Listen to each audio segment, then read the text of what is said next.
사도행전이죠. 사도행전 25장 13절에서 21절까지만 우리 같이 보겠습니다. 비교적 짧은 본문입니다. 예전에 비하면 13절에서 21절까지예요. 사도행전 21장입니다. 같이 읽겠습니다.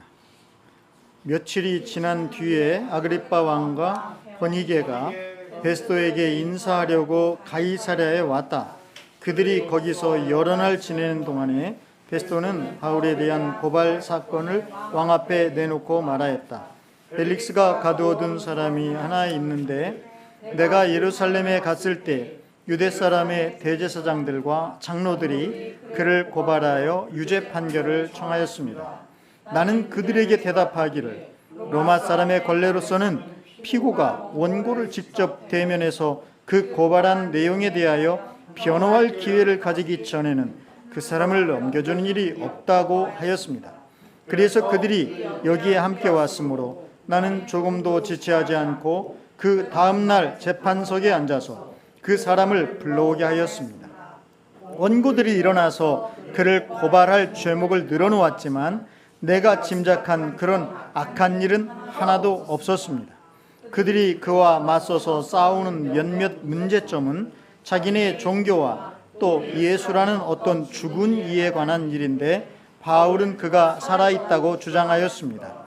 나는 이 문제를 어떻게 심리해야 할지 몰라서 바울에게 예루살렘으로 가서 이 사건으로 거기서 재판을 받기를 원하는지를 물어보았습니다.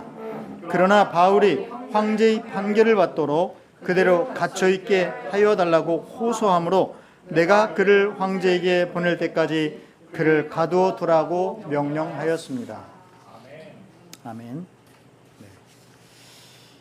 아멘이라고 여러분이 하시긴 하셨는데 도대체 이게 무슨 말인지 좀 어리둥절한 사람 혹시 있을지 몰라서 성경은 항상 문맥을 따져보는 것이 중요하다고 그랬죠. 그래서 이 구절에서 아마 여러분이 은혜 받기는 쉽지 않을 것 같아요. 이 구절만 가지고는 저도 이 구절만 가지고 과연 어떻게 설교해야 될지 굉장히 좀 고민스럽기도 했습니다. 네, 자 그렇지만 이 말씀이 어떻게 나왔는지 또 이건 누가 한 말인지를 우리가 좀 생각해 보면 이제 문제가 풀어질 것 같습니다. 여러분 일단 이 말은 누가 한 말입니까? 네. 그 안 나와 있나요 여기? 네, 성경에 지금 안 나와 있습니까? 14절에 13절도 4절도 다 나왔는데요. 이거 한 네, 베스도라는 총독이 누구에게 한 말이죠? 네, 아그리빠라는 왕에게 한 말입니다. 그러니까 방금 한 5분도 한 1분도 안 된 이 성경을 읽고도 우리는 도대체 이게 누가 한 말인지도 모르는 겸손해야 됩니다. 그래서 교만하면 안 돼요. 내가 뭘 좀 안다고 생각하면 안 돼요. 그래서 이 성경은 쉽지 않아요. 어렵습니다. 어려운 책이에요. 네, 그러나 겸손하기만 하다면, 그죠? 어린아이처럼 정말 주님을 사랑하는 마음만 있다면 성경은 다 알아듣게 돼 있어요. 자, 그래서 이 베스도라는 그 로마 총독이죠. 유대 지방을 다스리러 파견이 된. 근데 이 사람이 원래는 이 사람이 이전에 이게 새로 부임한 사람이에요. 그죠? 그럼 그 전에 누가 총독이 있었겠죠? 다른 총독이 누굴까요? 방금 읽은 베스도도 모르는데 굉장히 무리한 얘기를 제가 하고 있는 것 같긴 한데 혹시 빌라도 기억나나요? 네. 빌라도는 예수님을 십자가에 못 박으러 넘겨준 총독이, 그러니까 총독 그러면 뭐 아무 총독이나 막 다 갖다 대려고 하지 마세요. 네, 그래요. 이 총독 이전에 그 총독이 바로 그 벨릭스라는 총독이었죠. 벨릭스. 이 벨릭스의 그러면 벨릭스 이제 기억났죠? 그럼 벨릭스 부인이 누구였죠? 네, 제가 괜히 또 질문했습니다. 드루실라라는 여성이었죠. 근데 드루실라를 제가 왜 물어봤냐면 드루실라가 헤롯 가문의 여성입니다. 그게 왜 중요하냐면 오늘 이 베스도 신임 총독이 이제 신임으로 부임했기 때문에 그 주변에 있는 그 분봉왕이라고 하죠. 로마에서 왕위를 받아갖고 다스리는 그 중에 헤롯 가문의 헤롯 대왕의 증손자인 아그리빠라는 사람이 인사하러 온 거예요. 네. 근데 이 아그리빠에 대해서 제가 주보에다가 간략하게 소개를 해놨습니다. 참고하시기를 바라고요. 이 아그리빠는 원래 아그리빠 2세가 정확합니다. 헤롯 아그리빠 2세. 그러면 1세가 있겠죠? 1세가 누구겠어요? 아버지예요. 그러니까 아그리빠 2세의 아버지가 아그리빠 1세겠죠. 그죠? 네. 그 아그리빠 1세는 이 아그리빠만 낳은 게 아니라 그 동생들이 있었습니다. 아까 말했던 벨릭스의 부인 누구였죠? 드루실라. 그 다음에 여기 지금 같이 등장하는 여자가 있죠? 버니게도 역시 이 동생들이었습니다. 그런데 왜 자기 부인하고 오지 않고 이게 동생하고 왔을까요? 네, 근친상간했다라고 그렇게 보고 있습니다. 그만큼 이 사람이 상당히 성적으로 뭔가 좀 문제가 있는 거죠, 그죠? 그런 사람이었어요. 근데 이 사람은 여기 보면 나와 있지만 17살까지인가 로마에서 살았습니다. 근데 그럴 수밖에 없는 그런 환경과 상황들이 있었어요. 그래서 뭐 어떻게 황제하고도 친구고 막 그래서 이렇게 왕위도 받고 막 그랬나 봐요. 어쨌든 이제 그런 헤롯 남의 집에 그 복잡한 그런 그 관계는 별로 알고 싶지는 않고, 근데 여기 나왔으니까 그래서 지금 이렇게 실어놨는데요. 어쨌든 이 베스도 신임 총독이 자기에게 지금 인사하러 예방한 그 아그리빠 남매죠, 사실은. 이들에게 지금 이야기하는 그런 내용을 우리가 방금 읽었습니다. 네. 그런 내용이에요. 근데 이제 이걸 배경을 얘기하다 보니까 또 뭔 내용이었지? 전혀 또 기억이 안 날 수가 있습니다. 네. 근데 사실 오늘 읽은 내용을 보면은 이제 그동안에 이 바울을 고발한 사건, 이것도 혹시 잘 모르시나요? 알아요. 바울 지금 고발돼 있습니다. 그리고 감옥에 갇혀 있어요. 네, 감옥에 지금 며칠이나 갇혀 있죠? 2년. 네, 2년이 넘었습니다. 남의 문제라고 그냥 2년 그렇게 말하지만 벌써 2년인 게 벌써 지난주였잖아요. 그러면 이제 넘었어요. 상당히 지금 힘든 시간을 바울이 보내고 있죠. 그죠? 그런 상황인데, 근데 2년이 넘었는데도 불구하고 이 바울을 고발한 사람들 어때요? 이제 좀 누구로 들었나요? 전혀 그렇지가 않죠. 그래서 그때나 지금이나 정말 변함이 없이 바울을 죽여야 된다고 이 벌떼처럼 지금 아직도 이러고 있습니다. 그 사람들이 이 신임 베스도가 부임을 해서 이제 그래도 이스라엘의 그 중심지가 예루살렘이잖아요. 물론 이 총독 관저는 가이사랴에 있습니다.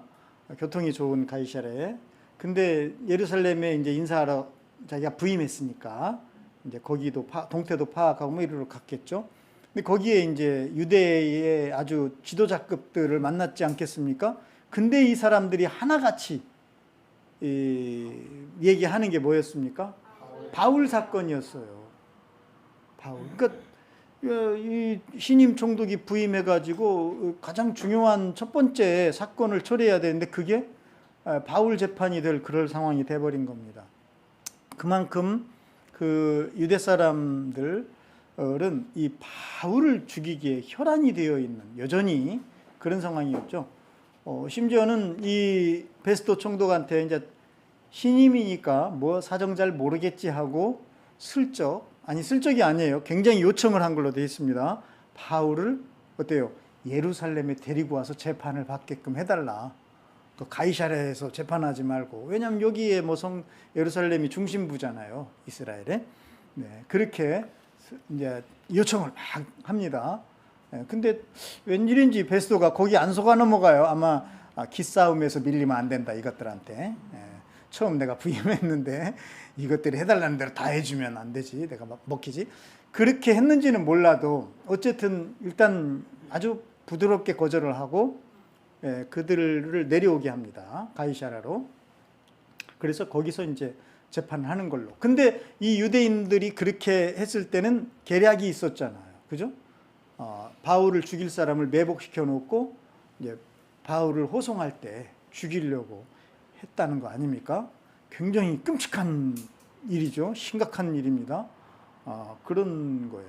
근데 이런 음모를 이제 베스도가 알아채거나 들었는지 아마 저는 알았을 가능성이 높다고 봅니다. 왜냐하면 그 총독은 바뀌어도 그 실무자들은 안 바뀌잖아요. 그러면 사실 바울이 어때요? 예루살렘에서 지금 이 가이사랴로 이렇게 호송이 된 이유가 뭐였습니까? 그건 너무 오래된 2000년 전 일인데 어떻게 합니까? 그러면 안 되죠.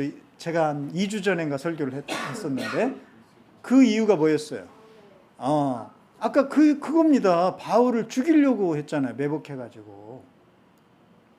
그러니까 그래서 천부장이 편지까지 써가지고 벨릭스 총독한테 보냈잖아요. 그러니까 이미 실무자들은 바울이 왜 여기에 급하게 그것도 밤중에 그것도 군사들 몇 명? 270명인가요? 이런 엄청난 군사를 한 명을 지키자고 동원해가지고 이렇게 옮겨졌잖아요.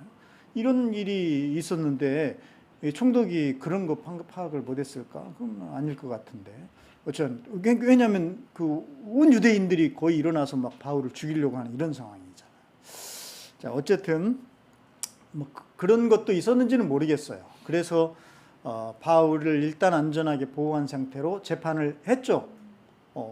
지난주인가 그 말씀을 쳤죠. 그래서 바울이 결국은 로마 황제에게 내가 상소를 하겠다 이렇게 한 것으로 우리가 봤습니다. 그 재판에서. 그러면 이제 그거에 대해서 어때요? 베스도가 이런 고의한 지고 내가 로마 황제를 대리해서 여기 지금 총독으로 와서 다스리려고 이제 막 폼을 잡는 건데 네가 나를 무시하고 나를 패싱해버리고 황제에 가겠다고 이렇게 생각할 수도 있잖아요. 근데 베스도는 전혀 그렇게 생각하지 않고 아이고 잘 됐구나 한 것 같아요. 제가 볼 때. 이게 복잡한 문제잖아요. 이게 골치 아픈 문제죠. 복잡한 건 아니야. 왜냐하면 오늘 이제 나오는데 베스도가 보기에 이 사람은 실정법을 어긴 게 없잖아요. 로마에. 왜냐하면 로마는 정책적으로 사실 이 큰 제국이 되려면은 자기들이 지배하는 그 지배민족의 피지배민족들의 그 관습이나 종교들을 인정해주지 않으면 안 됩니다. 로마는 그런 정책을 폈어요. 그래서 뭐 유대 종교들을 인정을 했습니다. 그런데 가만히 보니까 이거는 뭐 그냥 지네 종교적인 문제에 지나지 않는다는 것을 뭐 간파를 하죠. 그거 왜 모르겠어요. 딱 보니까. 그런데 그것 가지고 막 이래. 근데 지네들의 문제지만 너무 그 거세게 고발을 하고 있잖아요. 그러면 이거는 지네 종교 문제이긴 하지만 소요 사태로 번져버리면 거기를 다스리는 자기 책임이기도 하잖아요. 그러니까 이거 함부로 어떻게 이렇게 손대기가 사실은 쉽지 않은 그런 상황인 거예요.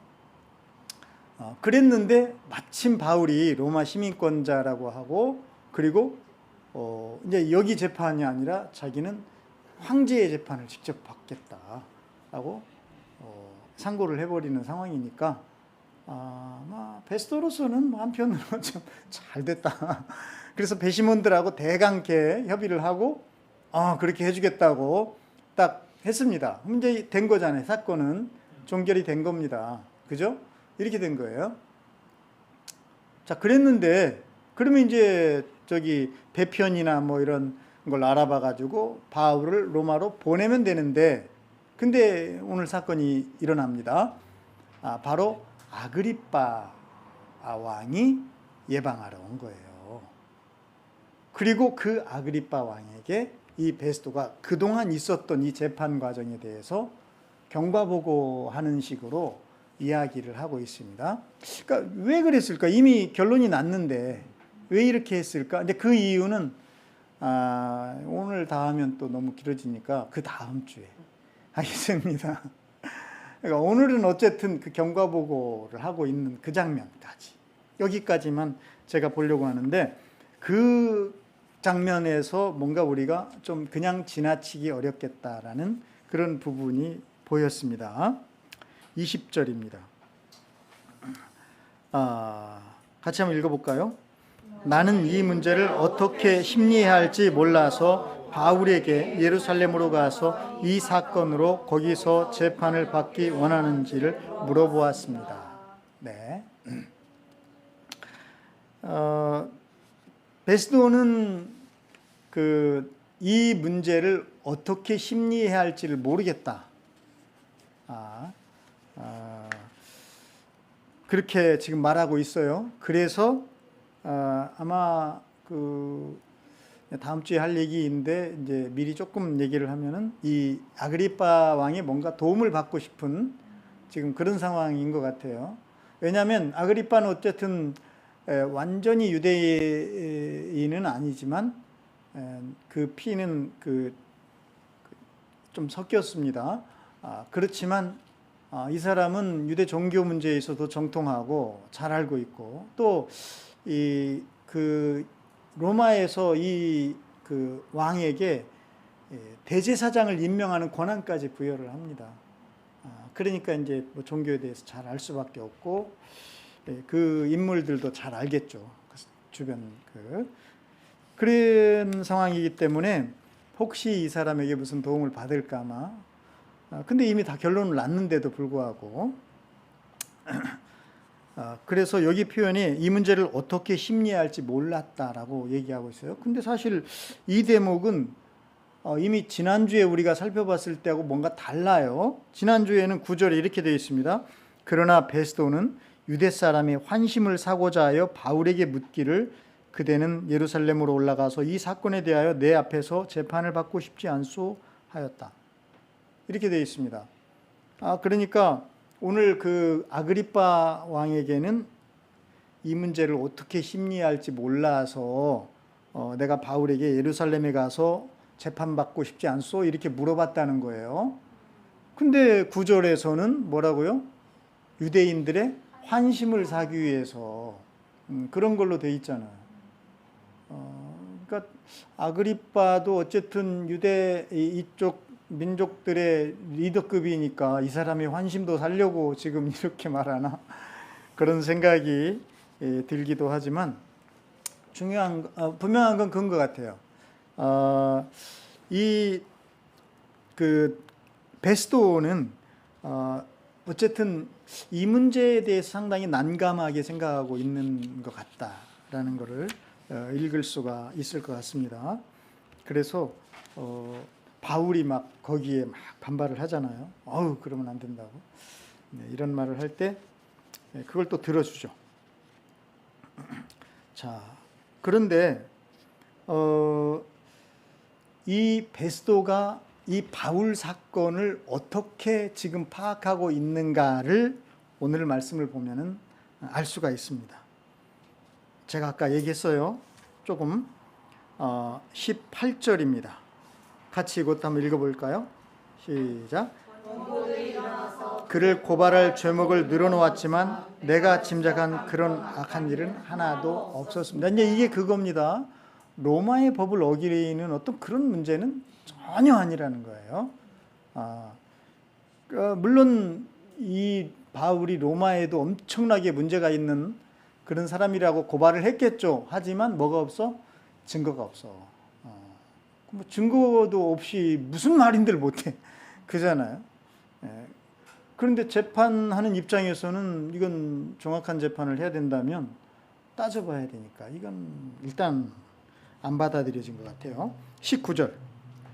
그들이 그와 맞서서 싸우는 몇몇 문제점은 자기네 종교와 또 예수라는 어떤 죽은 이에 관한 일인데 바울은 그가 살아있다고 주장하였습니다. 바로 이 부분을 제가 넘어가기가 힘들었습니다. 목사로서.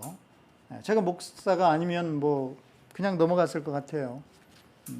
근데 이거는 제가 목사이면서 또한 예수님 믿는 사람 입장에서 여러분은 어때요? 여러분은 이 부분에서 뭐가 좀 걸립니까? 예수라는 어떤 죽은 이에 관한 일. 이게 오늘 제목이죠. 그래서 저도 이게 걸렸어요.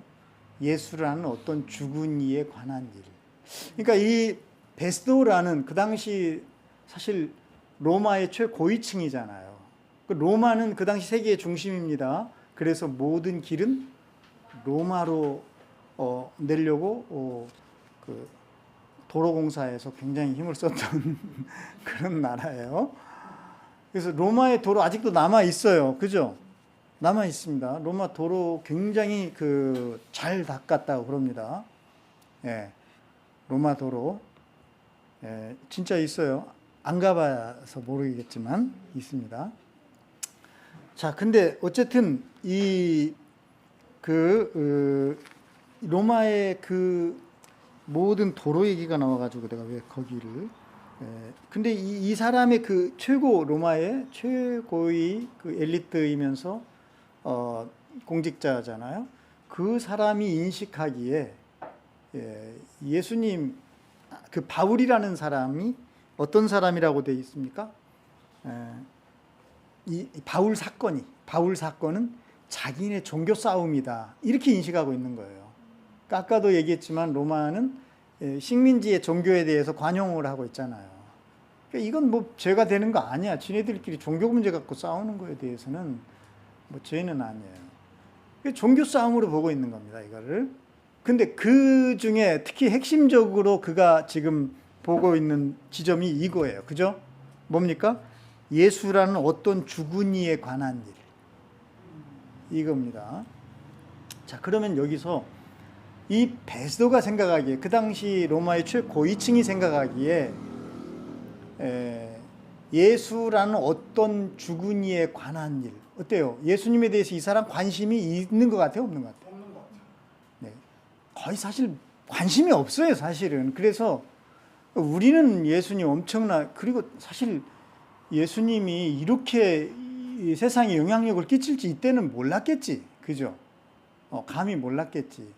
그 당시만 해도 복음이라는 말, 뭐 이런 말, 그 다음에 뭐 그리스도라는 말, 뭐 이런 말들은 다 누구에게 쓰냐면 황제에게 쓰는 말들입니다. 그런 황제의 세상이에요. 이런 세상에서 예수라는 아주 속국인데도 아주 작은 나라잖아요. 로마가 보기에는. 그래서 그냥 한 주먹감도 안 되는 그런 아주 작은 나라에 그것도 무슨 굉장한 이 예수님이 무슨 요즘 말로 하면 스펙이 있는 그런 분도 아니셨잖아요. 솔직히 말해서 그 당시 그냥 뭐예요? 예, 그러니까 학벌도 이렇게 그러니까 그 당시는 이렇게 도제식으로 스승님 밑에서 이렇게 공부하고 이런데 뭐 예수님이 무슨 스승님도 없는 것 같고, 그리고 예수님이 사신 것도 시골이잖아요. 아주 촌이거든요. 아주 그랬지. 그 다음에 예수님 태어나실 때 알잖아요. 어떻게 태어나셨는지. 그죠? 오죽하면 어디 누일 자리가 없어가지고 뭐 이런 이야기 우리가 다 알잖아요. 이런 상황인데 그런 예수님에 대해서 뭐 이게 지금 정치적으로 입신양명 하기도 바빠 죽겠는데 뭐 이거 거들떠나 보겠어요. 그죠? 관심도 없었겠지. 근데 이제 관심 안으로 들어갈 수밖에 없어. 왜 그래요? 총독으로 왔잖아. 어디? 그 지역의 총독으로 왔잖아요. 그러니까 참 어쩔 수 없이 예수님을 알 수밖에 없는 이런 상황이 된 거지. 이 말을 통해서 우리가 느끼기에 그가 이전까지의 삶에서는 사실 예수에 대한 뭐 얘기는 들었겠지. 그죠? 그래도 로마 고위층으로서 뭐 들려오는 어떤 보고나 막 이런 게 있겠죠. 그래서 알기는 알지만 뭐 아무 관심이 없었을 것 같은 그런 말투예요, 보니까. 예수라는 예수라는 뭐라고? 예수라는 어떤 주군이. 그냥 이렇게. 예, 이겁니다. 굉장히 우리 자존심은 상해요. 그죠? 근데 이거 베스도에게 자존심 상할 일만은 아닌 것 같더라고요. 왜냐면 이제 요즘에 제가 그 유시민 씨의 그 노무현 재단의 이사장이잖아요. 근데 그분이 이제 유튜브를 하더라고요. 근데 그 중에서 책이 요즘에 증보판으로 나와서 그걸 이제 이렇게 소개를 하는 그런 거를 봤어요. 근데 그 유시민 씨는 책도 여러 권 냈더라고요. 근데 좀 인상적인 책이 그거잖아요. 나의 한국 현대사. 그죠? 굉장히 좀 유명했고, 그러니까 그 역사에 자기 자신의 이야기를 이렇게 담아가지고 하는 거, 그 참 흥미롭고 또 새롭잖아요. 그래서 이제 그분이 50년대 말인가 막 그거에서부터 2014년까지인가를 이렇게 다뤘거든요. 그러니까 정말 최근 한국사죠. 근데 이번 중고판이 나왔는데 그게 2020년까지 다룬 거예요. 그러면 코로나까지 다룬 겁니다. 굉장히 따끈따끈한 그런 역사를 책으로 우리가 볼 수가 있는 겁니다. 그래서 이제 그걸 이제 소개를 하는 과정에서 제가 이렇게 들어보니까 아주 당당하게 나는 무신론자다. 이렇게 나는 종교가 없다. 무신론자라고는 안 하고 나는 종교가 없다. 이렇게 이야기하는 걸 들었습니다. 그러면서 이제 이 시대의 어떤 지식인으로서 뭐 이러저러한 그런 통찰 같은 그런 이야기들을 이렇게 들려주는 것을 제가 봤어요. 그러니까 사실 역사를 이렇게 꿰뚫어서 이렇게 봐야 된다는 것은 상당한 통찰력이 없으면 어렵잖아요. 그죠? 그런데 그 사람이 예수를 모를 리가 없을 거 아니겠어요? 그런데 그가 당당하게 나는 종교가 없다. 그래서 힌두교 그 카바 신전이나 이런 데 여러 번 가봤대요. 그런데 가면은 자기는 이슬람 사원이 참 힌두교가 아니에요. 죄송합니다. 그런데 가면 자기는 그냥 이슬람식대로 같이 절을 한다는 거예요. 그러면서 그렇게 생각을 했는데요. 그들과는 달리 내가 정말 이 시대에 태어난 게 얼마나 감사한가.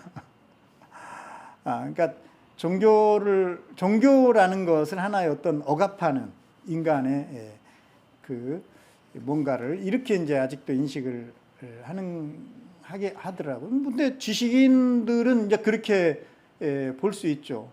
어떤 그 이성적이고 객관적이고 합리적으로 이제 종교도 이렇게 비춰보지 않겠습니까? 사실 기독교가 이제 저는 종교 중에 하나라고 생각은 안 합니다. 나는 기독교 자체가 곧 세상이고 삶이라고 생각을 하는데 이제 그렇지 않은 입장에서 보면은 그냥 종교 중에 하나이겠죠.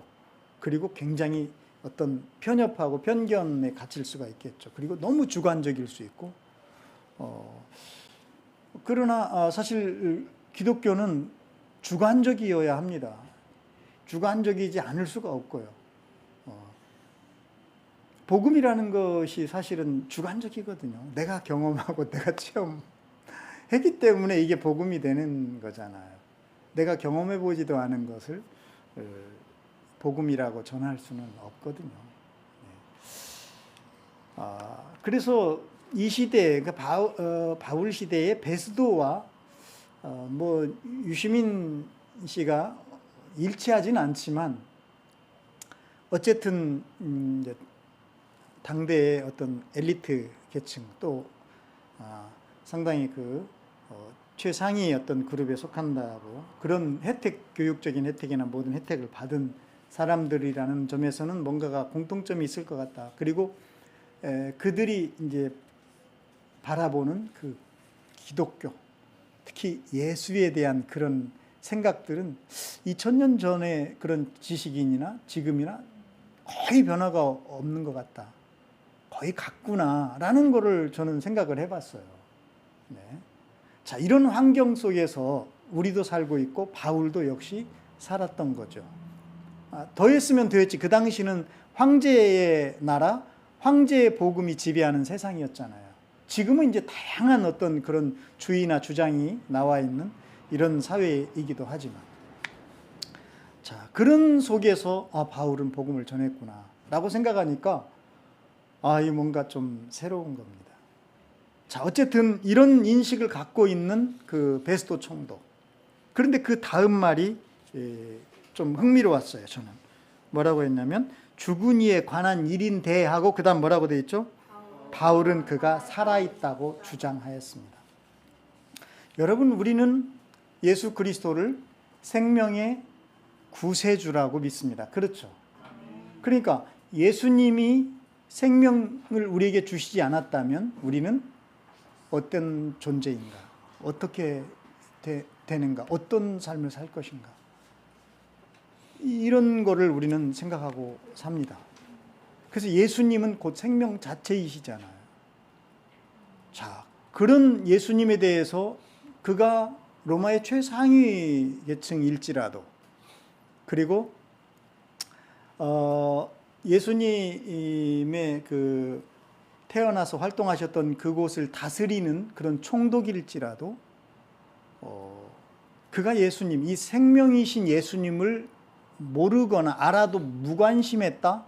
그건 뭘 의미하는 겁니까? 그가 얼마나 생명으로부터 먼 삶을 살고 있는가라는 거죠.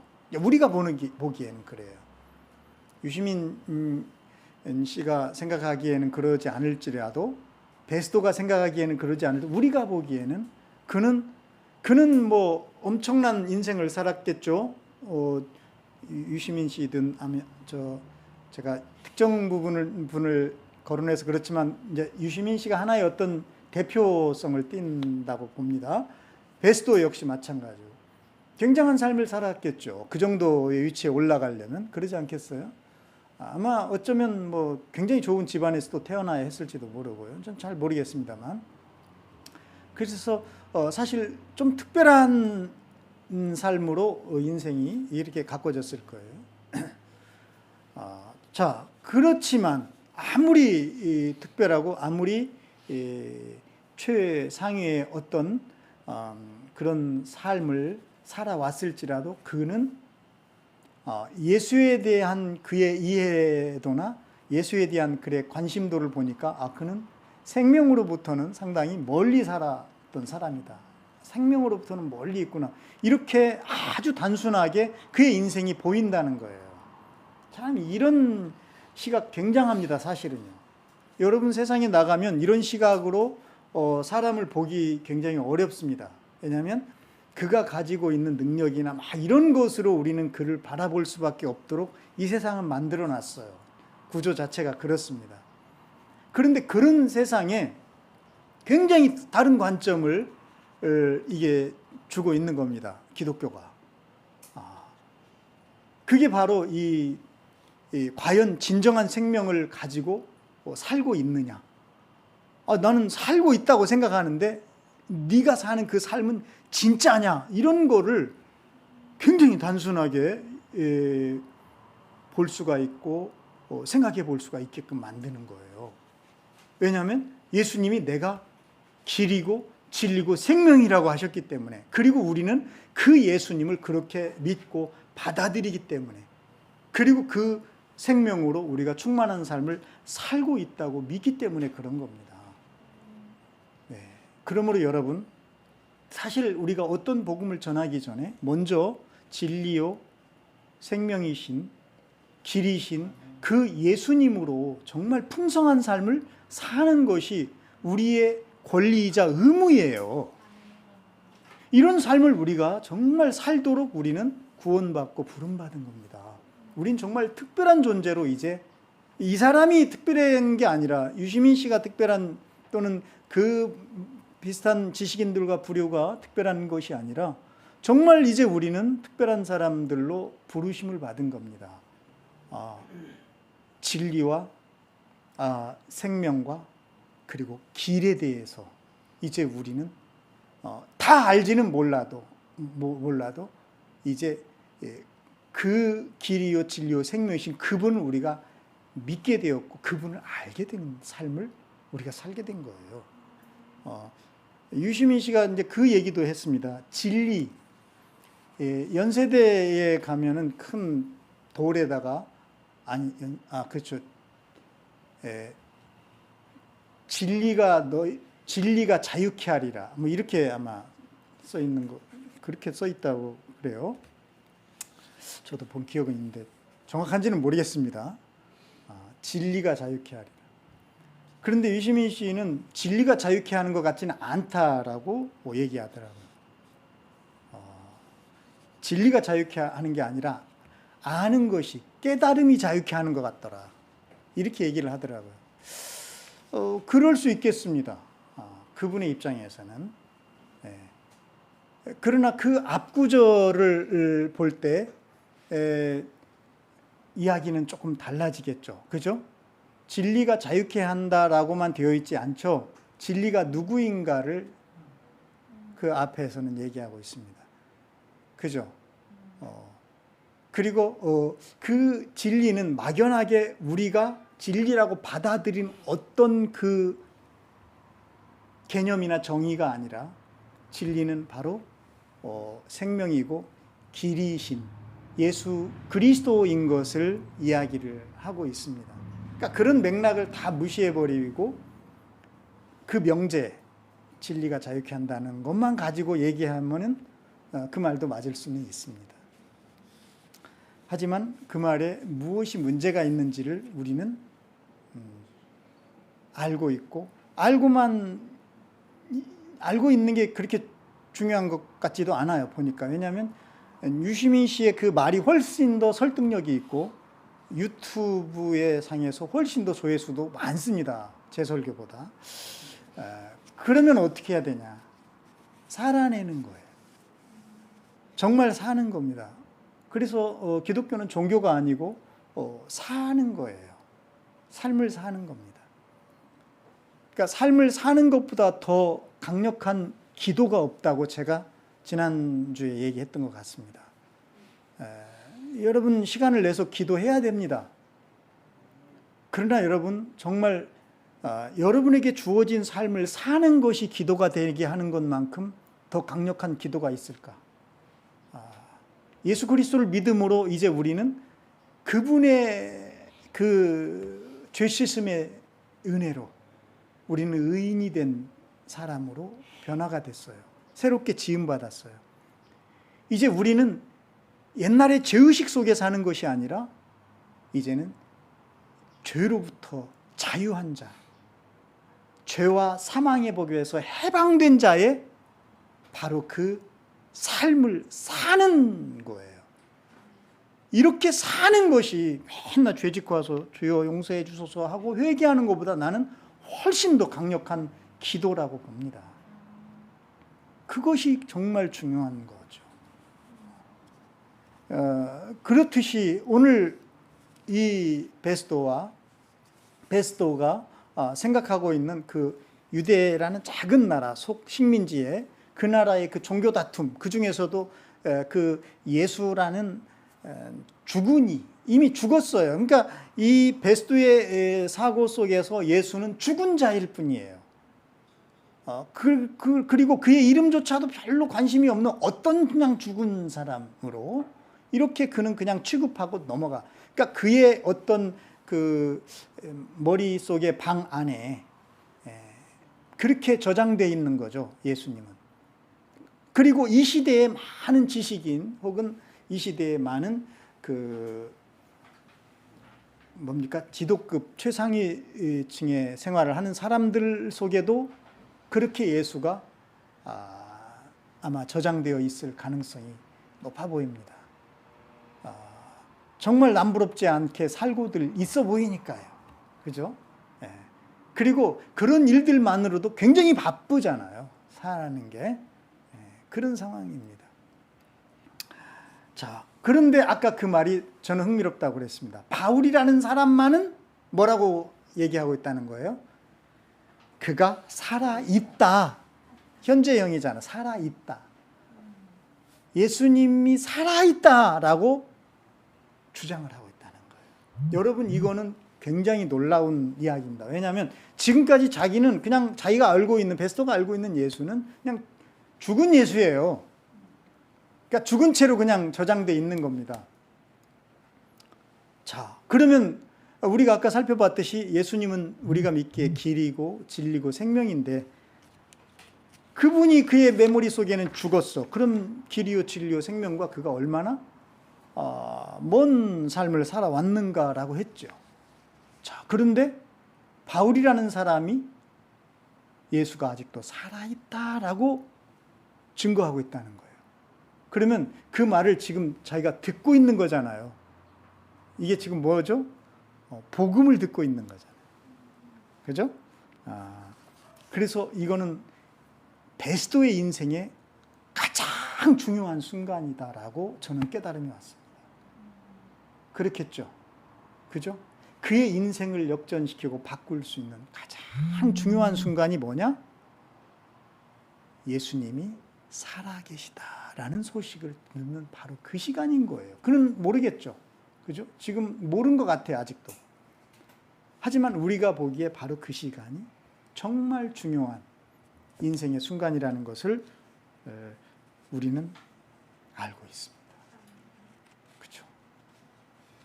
그러면서 저는 로마서의 이 장면이 겹쳐졌어요. 로마서 10장 13에서 15절에 보면 이렇게 되어 있습니다. 주님의 이름을 부르는 사람은 누구든지 구원을 얻을 것입니다. 그런데 사람들은 자기들이 믿은 적이 없는 분을 어떻게 부를 수 있겠습니까? 또 들은 적이 없는 분을 어떻게 믿을 수 있겠습니까? 선포하는 사람이 없으면 어떻게 들을 수 있겠습니까? 보내심을 받지 않았는데 어떻게 선포할 수 있겠습니까? 네, 이런 문장 구조는 재밌습니다. 꼬리에 꼬리를 무는 구조예요. 그래서 멈출 수가 없게 합니다. 그러니까 저도 이거 멈출 수 없이 지금 읽습니다. 자, 그러니까 처음에 이 딱 던져준 말은 뭐였습니까? 주님의 이름을 부르는 사람은 누구든지 구원을 얻는다. 그러니까 초점은 구원 얻어야 되는 거예요. 근데 주님의 이름을 부르면 구원을 얻어요. 그죠? 이거 뭐 아주 단순합니다. 자, 그런데 그렇게 하기 위해서는 이런 과정들이 필요하다라는 것을 꼬리에 꼬리를 물고 이제 이야기를 진행을 합니다. 로마서니까 누가 그렇게 하고 있죠? 바울이 지금 복음을 베스도 앞에서도 전하고 있는 이 바울이 지금 이야기를 하고 있는 주인공이에요. 주님의 이름, 예수님의 이름을 나도 부르고 싶어요. 그렇지만 사람들이 자기들이 믿은 적이 없는 것으로 적이 없는 분을 어떻게 부르겠습니까? 이렇게 말하고 있어요. 또 들은 적이 없는데 어떻게 믿어요? 또 선포하는 사람이 없는데 어떻게 들어요? 이거예요. 자, 그러면 더 나가죠. 그 보내심을 받지 않는데 어떻게 선포합니까? 이렇게 나옵니다. 그러면 뭐가 제일 중요한 거예요? 보냄받아야 되는 거예요. 그죠? 그러니까 보냄받는 사람이 있어야만 결국은 베스도 같은 사람이 들을 수가 있는 거예요. 유시민 씨 같은 분이 들을 수가 있는 거예요. 자, 여러분, 우리는 보냄받는 것이 정말 중요하구나라는 것을 바울이 이야기하고 있는 것을 봅니다. 보냄받는 게 굉장히 중요하구나. 보냄받는 거. 이거 여러분 꼭 기억하세요. 그러면서 자기 자신에게 물어봐야 됩니다. 나는 보냄받은 사람인가? 보냄받은 자를 다른 말로 하면 사도라고 하는 거예요. 사도. 예수님이 보낸 자들이에요. 자, 성경에 기록한 바 기쁜 소식을 전하는 이들의 발걸음이 얼마나 아름다우냐 한 것과 같습니다. 이사야서에 있는 말을 인용을 하고 있습니다. 결론이 딱 그거예요. 그래서 결국은 기쁜 소식을 어떻게 해야 되는 거예요? 전해줘야 된다. 이거예요. 난 이 베스도의 이런 모습을 보면서 정말 전도하기 힘들다. 저런 고위층들, 지식인들을 어떻게 우리가 상대해서 전도한단 말인가. 이런 마음도 들겠지만은 다른 편으로 바로 이 말씀이 제 가슴에 새겨져 옵니다. 기쁜 소식을 전하는 이들의 발걸음이 얼마나 아름다운가. 여러분, 우리는 기쁜 소식을 전하는 자의 발걸음입니다. 그게 우리들의 발걸음이에요. 주님은 그 걸음을 너무나 아름답게 보십니다. 오늘 하루 여러분이 누구를 만나든 또 어느 곳을 방문하든 사실 우리들의 걸음의 그 실체, 정체는 기쁜 소식을 전하는 자의 아름다운 걸음이에요. 우리는 그거를 삶으로 살아내고 있는 길이요 진리요 생명이신 예수 그리스도를 모신 사람들인 거예요. 이 정체성을 우리는 얼마나 자주 이 아주 위대해 보이는 사람들 앞에서 주눅이 들어서 혹은 이 아주 관심도 없어 보이는 세상 속에서 우리는 얼마나 쫄아들어서 이렇게 놀라운 우리들의 정체를 놓치거나 잃어버리고 사는 적이 많았는지요. 사랑하는 여러분, 이제 여러분의 시간입니다. 우리들의 시간이에요. 베스도의 시간이 아니라 사실은 바울의 시간입니다. 유시민 씨의, 죄송합니다. 특정한 이름. 그렇지만 제가 이제 불렀기 때문에 이제 어떤 대표성이 있으니까 유시민 씨의 시간이 아니라 바로 여러분의 시간이에요. 진리를 아는 사람, 길을 찾은 사람, 생명을 받은 예수 그리스도의 사랑하는 제자인 저와 여러분의 시간이라는 것, 그것을 결코 잊지 맙시다. 기도하겠습니다. 살아계신 우리 주님, 그래요. 베스도의 그 사고와 인식을 통해서 그 시대에 대표성이 있는 그 로마의 그 최고위 상위층의 사람이 기독교를, 아니 예수님을 어떻게 생각하고 있는가를 우리가 보면서 이 시대에도 별반 다르지 않다는 것을 우리는 살면서 느끼고 경험하고 있습니다. 그래서 그런 위세 앞에 우리 자신이 너무나 초라해 보일 때도 많았고, 또 아예 눌려서 아무 말도, 아무런 행동도, 또 아무런 뭔가를 한다는 것 자체를 부담스러워하며 살았던 적도 많았습니다. 주님, 그러나 주님은 그렇지 않다고 오늘 말씀을 통해서 우리에게 깨우쳐 주십니다. 황제가 다스리는 세상, 그 세상은 사실은 주님이 진정한 주인이신 주님이 다스리는 세상임을 우리로 보게 하셨습니다. 주님이 복음임을, 그 아름다운 기쁜 소식을 전하여 주는 자로 우리를 부르셨고 보내셨습니다. 우리는 주님으로부터 보냄받은 자들이지, 주님께 내 문제를 짊어지고 맨날 찾아가서 해결해 달라고 조르는 땡깡쟁이들이 아니었습니다.